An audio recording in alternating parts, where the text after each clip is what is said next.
Salam alaikum. Je vais vous lire un petit article fort intéressant pour booster sa foi, Inch'Allah.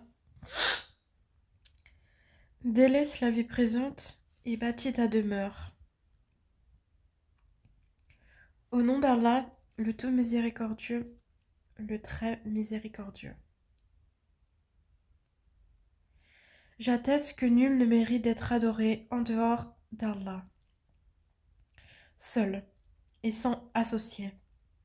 Et j'atteste que Mohammed est son serviteur et messager. Il n'y a en dehors d'Allah ni allié, ni secoureur. Et certes, cette vie n'est qu'un test, afin d'éprouver ceux qui réussiront. La vraie demeure est celle de l'au-delà, et le jour du jugement, une réalité, dont la sentence est sans appel. Implorons Allah d'être parmi les gens du paradis, et implorons-le de nous préserver, nous et nos proches, du châtiment de la fournaise. En effet, Allah le Très-Haut nous informe à plusieurs reprises dans son Saint-Coran. Toute âme goûtera la mort, mais c'est seulement au jour de la résurrection que vous recevrez votre entière rétribution. Quiconque donc est écarté de l'enfer et introduit au paradis a certes réussi, et la vie présente n'est qu'un objet de jouissance trompeuse. Sourate 3, verset 185. Et ne tourne point tes yeux vers ce dont nous avons donné jouissance temporaire à certains groupes d'entre eux, comme décor de la vie présente, afin de les éprouver par cela. Ce qu'Allah fournit au paradis est meilleur et plus durable. Et commande à ta famille la prière, et fais-la avec persévérance. Nous ne te demandons point de nourriture. C'est à nous de te nourrir. La bonne fin est réservée à la piété. Sourate 20, versets 131-132. La vie présente est comparable à une eau que nous faisons descendre du ciel, et qui se mélange à la végétation de la terre, dont se nourrissent les hommes et les bêtes. Puis, lorsque la terre prend sa parure et s'embellit, et que ses habitants pensent qu'elle est à leur entière disposition, notre ordre lui vient, de nuit ou de jour. C'est alors que nous la rendrons toute moissonnée, comme si elle n'avait pas été florissante la veille. Ainsi exposons-nous l'épreuve pour des gens qui réfléchissent. Sourate 10, verset 24. Cette vérité peut être aussi résumée. Tout ce que vous possédez s'épuisera, tandis que ce qui est auprès d'Allah durera. Sourate 16, verset 96. Aussi, quiconque s'imprègne de la parole de son Seigneur et de la vérité qui en émane, comprend que tout ce qui est sur terre, tout ce que nous acquérirons comme bien, est voué à disparaître. Seuls nous servent et nous serviront nos bonnes actions, nos œuvres pies et nos attachements à la religion, agréés par le Seigneur de l'univers. Sachez que la vie présente n'est que jeu, amusement, vaine parure, une course à l'orgueil entre vous et une rivalité dans l'acquisition des richesses et des enfants. Elle est en cela pareille à une pluie. La végétation qui en vient émerveille les cultivateurs, puis elle se fane, et tu la vois donc jaunie. Ensuite elle devient des débris, et dans l'au-delà, il y a un dur châtiment. Et aussi, pardon et agrément d'Allah, et la vie présente n'est que jouissance trompeuse. Sourate 57, verset 20. Et propose-leur l'exemple de la vie ici-bas. Elle est semblable à une eau que nous faisons descendre du ciel. La végétation de la terre se mélange à elle, puis elle devient de l'herbe desséchée que le vent disperse. Allah est certes puissant en toutes choses. Les biens et les enfants sont l'ornement de la vie de ce bas monde. Cependant, les bonnes œuvres qui persistent ont auprès de ton Seigneur une meilleure récompense et une belle espérance. Sourate 18, versets 45-46. Le retour se fera auprès d'Allah, le puissant, le juste. Toutes les richesses de cette terre, tout amusement, tout attachement que nous ressentons, y compris pour nos proches, ne doivent pas nous distraire de son rappel et de son adoration. Ô vous qui avez cru, que ni vos biens ni vos enfants ne vous distraient du rappel d'Allah. Et quiconque fait cela, alors ceux-là seront les perdants. Et dépensez de ce que nous vous avons octroyé, avant que la mort ne vienne à l'un de vous, et qu'il dise alors, Seigneur, si seulement tu m'accordais un court délai, je ferai l'aumône et serai parmi les gens de bien. Allah cependant n'accorde jamais de délai à une âme dont le terme est arrivé. Et Allah est parfaitement connaisseur de ce que vous faites. Sourate 63, versets 9-11.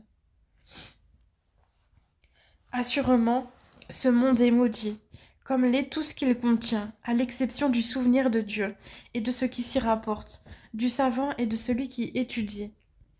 Par la grâce d'Allah, le plus généreux, nous vivons dans l'opulence et le confort, mais ce bienfait apparent cache une épreuve, qui est proportionnelle à notre richesse.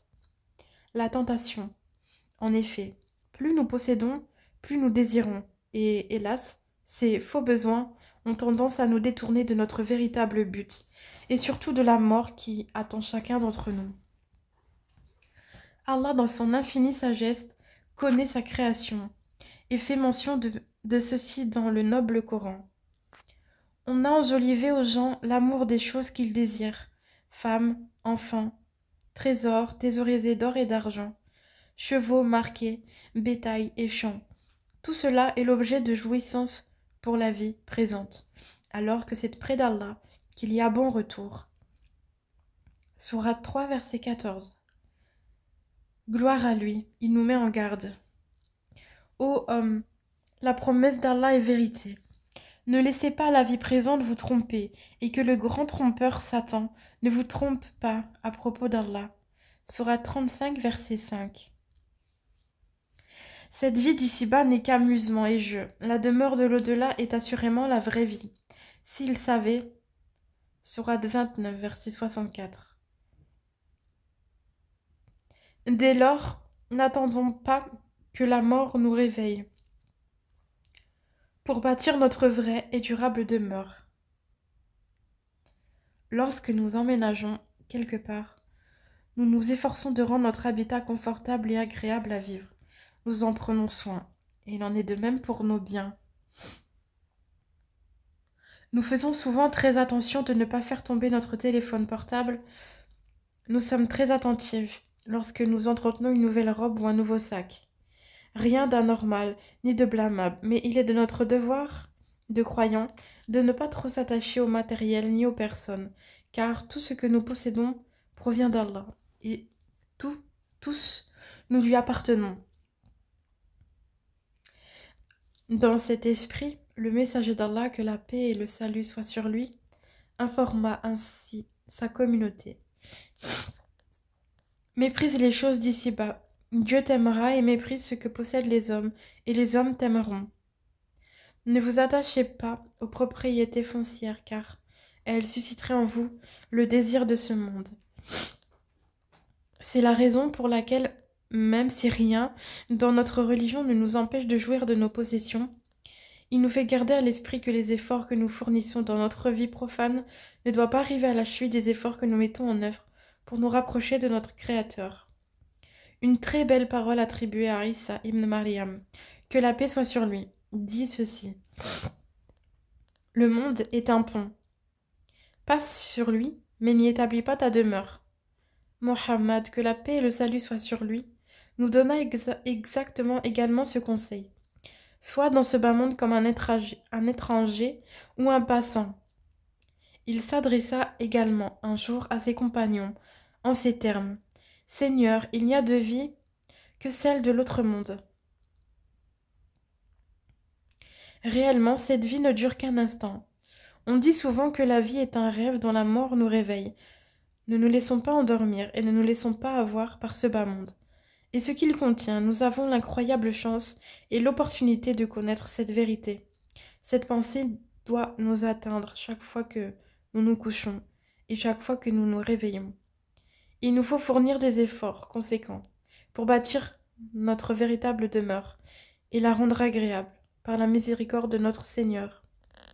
Hâtez-vous de faire de bonnes actions avant d'en être empêché par l'une de ces 7 choses auxquelles vous devez vous attendre. une pauvreté qui vous fait oublier de les faire, une richesse qui vous rend arrogant, une maladie ruinant votre santé, une vieillesse affaiblissant votre esprit, une mort mettant fin à vos jours, l'arrivée du Dajjal, et c'est la pire chose qui peut vous réserver l'avenir, l'arrivée de l'heure, et l'heure est plus mortelle et plus amère encore. Le prophète, que la prière et la paix soient sur lui, traversa un jour le marché, entouré de gens. Alors qu'il passait devant un chevreau mort aux petites oreilles, il le saisit par l'oreille puis s'exclama. Lequel d'entre vous voudrait acquérir cet animal pour un dirham?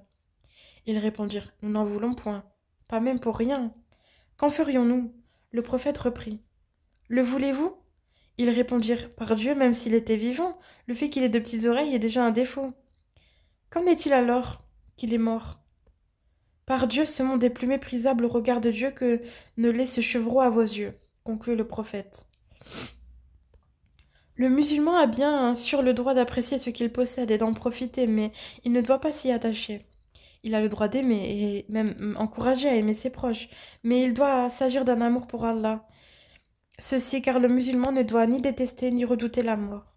Or, ce qui nous fait craindre de quitter cette vie, c'est bien tout ce qui nous y attache. Mais réjouissons-nous car notre prophète, que la prière et la paix soient sur lui, nous informa que ce monde est la prison du croyant et le paradis du mécréant.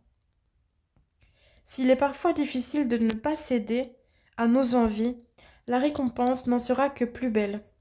Et lorsque nous sommes blessés par une perte, lorsque nous sommes préoccupés par un souci d'ordre matériel, rappelons-nous dans quel état d'indigence vivaient ceux qui nous ont précédés dans la foi. Et remémorons-nous ces paroles du sceau des prophètes, paix et salut sur lui. Si ce bas monde valait auprès d'Allah le poids d'une aile de moustique, il n'y aurait pas consenti aux mécréants une seule gorgée d'eau. Ce bas monde, par rapport à la vie future, s'apparente au geste de l'un de vous qui trempe son doigt dans un fleuve, qu'il voit donc ce qu'il peut en retirer.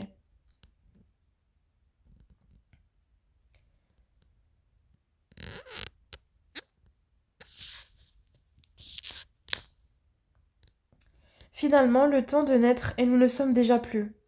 C'est la raison pour laquelle il nous faut définitivement, et plus que jamais en ces temps d'abondance pour nous, nous accrocher fermement à notre religion et nous encourager dans le bien, car rien de ce que nous possédons ne nous suivra dans la tombe, ni personne parmi ceux qui nous sont chers. Il nous faut profiter dès maintenant de ce qui nous est acquis comme bien et du temps dont nous disposons pour enrichir notre balance de bonnes œuvres et bâtir notre demeure. Pensez souvent à la chose qui vient mettre fin aux jouissances, la mort. Affectueusement, votre sœur en Allah.